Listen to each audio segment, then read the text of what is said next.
जय हिंद, जय भारत। स्वागत है आपके अपने YouTube channel Oswal study point पर।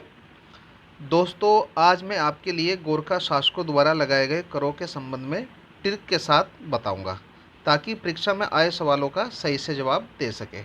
ट्रिक के जरिए हम इन करों को कैसे याद रख सकते हैं, ये सब हम इस वीडियो में जानेंगे। तो चलिए समय नष्ट ना करते हुए शुरू करते हैं अपनी इस वीडियो को। गोरखा शासन काल में लगाए गए दिव्य कर 3 प्रकार के दिव्य कर थे। इसके बारे में हम थोड़ा सा जानेंगे।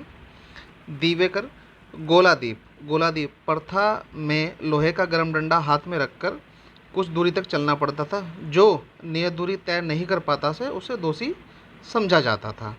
इसे हम गोलादीप के रूप में जानते हैं। फिर आता है हमारा कढ़ाई दीप प्रथा।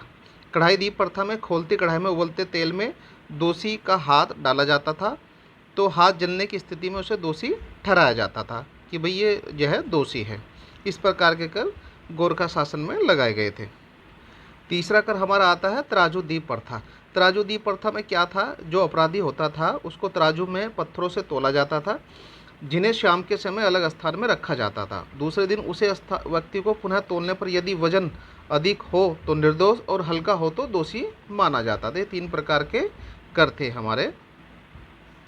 तराजू दीप प्रथा, कढ़ाई दीप प्रथा, गोला दीप प्रथा, यानी कि 3 प्रकार के दिव्य कर गोरखा शासन में लगाए गए थे दोषियों को सजा देने के लिए। ये आप याद रखें। गोरखा शासन के दौरान लगाए गए कर, इसके थोड़े से बारे में हम जान लेते हैं। गोरखाओं ने चंद राजाओं द्वारा लगाए गए 36 रकम व 32 कलम वाले कुछ पुराने करों को बहाल रखा।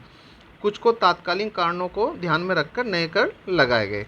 गोरखों ने ब्राह्मणों पर कुशी नामक कर लगाया। यह कर 260 नाली या 13 जूलिया तक जमीन हथियाएं या तिहाए हुए ब्राह्मण पर 5 रुपये प्रति मवासा लगाया जाता था। गोरखा शासन में वो कौन से कर थे जो किससे जुड़े हुए थे, इन सब के बारे में हम ट्रिक के माध्यम से जानेंगे। तो आइए हम पहला कर लेते हैं पुगाड़ी कर। पुगाड़ी कर यानी कि भूमि कर से लगभग 1.5 लाख सालाना आय होती थी। इस कर के माध्यम से सैनिकों को वेतन दिया जाता।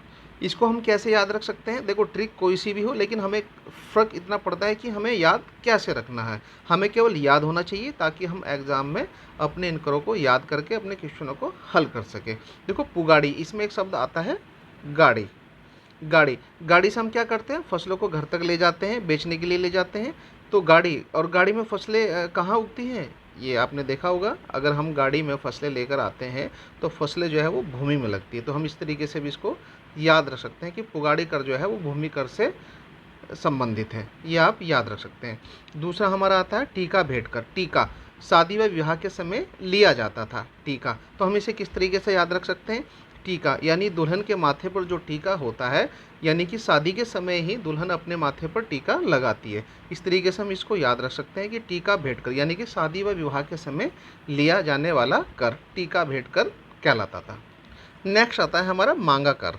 मांगा कर क्या था?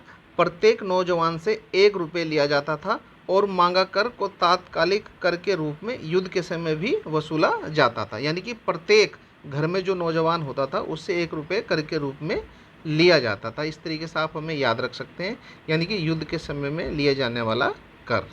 दूसरा हमारा आता है टांड कर। टांड कर आपने देखा होगा, हिंदुओं के जो पुराने गांव में जो घर होते थे, उन घरों में आपने देखा होगा सामान रखने के लिए एक टांड बनाया जाता था। उस टांड पर जो है एक छुपाने के लिए जो हम वस्तु रखते थे अपने घरों में, उसे छुपाने के लिए हम लोग क्या करते थे, एक जो है चादर जो है लगा दिया जाते थे, यानी कि टांड कर, यानी कि टांड पर लगे हुए सूती वस्त्र। तो हम इसे इस तरीके से याद सकते हैं। टांड कर क्या है? सूती, यानी कि हिंदू व भोटिया बुनकरों से लिया जाने वाला कर। बुनकरों यानी कि जो चादर बनाई जाती थी वो बुनकर बनाते थे उसको। तो हम इस तरीके से याद कर रखते थे टांड कर। नेक्स्ट कर आता है हमारा तिमारी। तिमारी से हम किसको तरीके से याद कर सकते हैं? तिमारी कर क्या होता था? सैनिकों को देय वेतन होता था, जिसके तहत फौजदार को 4 आना व सूबेदार को 2 आना देना पड़ता। तो हम इस तरीके से किस तरीके से याद रख सकते हैं? तिमारी।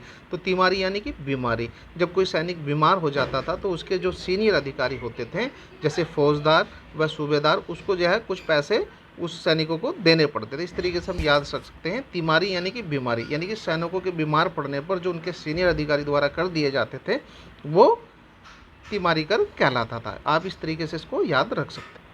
अगला है हमारा सलामी कर, ये एक प्रकार का नजराना होता था, आप इसे याद रख सकते हैं। अगला आता है हमारा मिजारी कर। मिजारी कर यानी कि शिल्प कर्मियों व जागरीय ब्राह्मणों से लिया जाता था।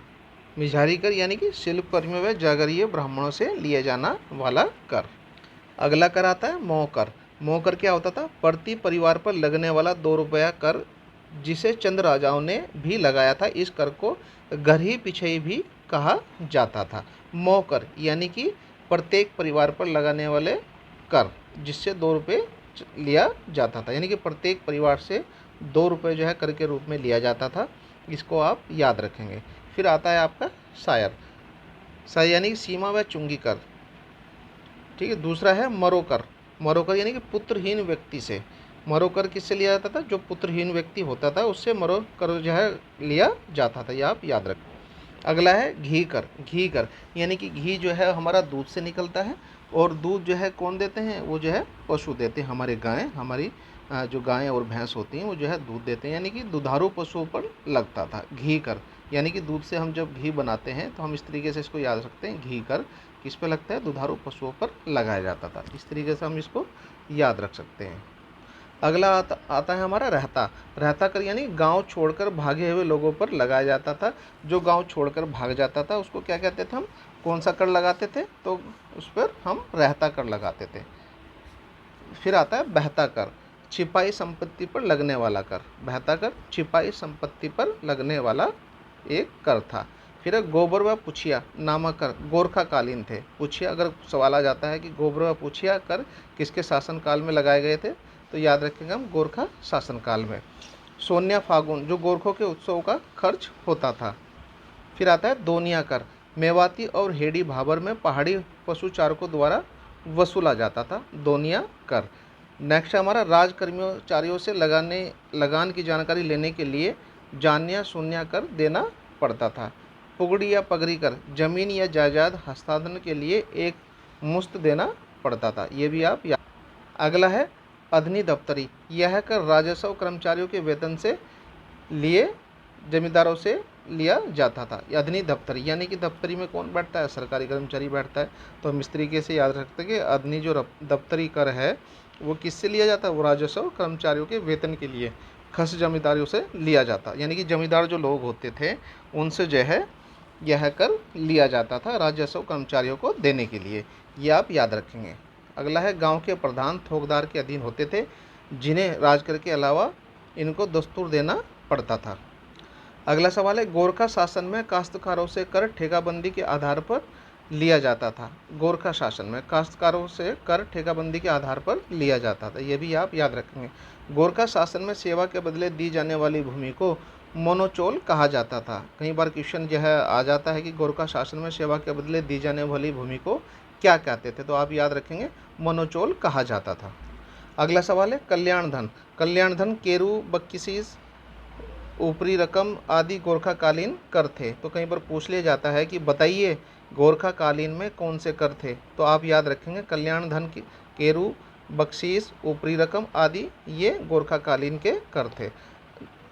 अगला है 812 में नेपाल ने भू व्यवस्था सुधार के लिए काजी बहादुर भंडारी को भेजा था, जिसने भू प्रबंध किया था। कई बार पूछ लिया जाता था भू व्यवस्था सुधार के लिए किसको भेजा था, तो आप याद रखेंगे काजी बहादुर भंडारी को।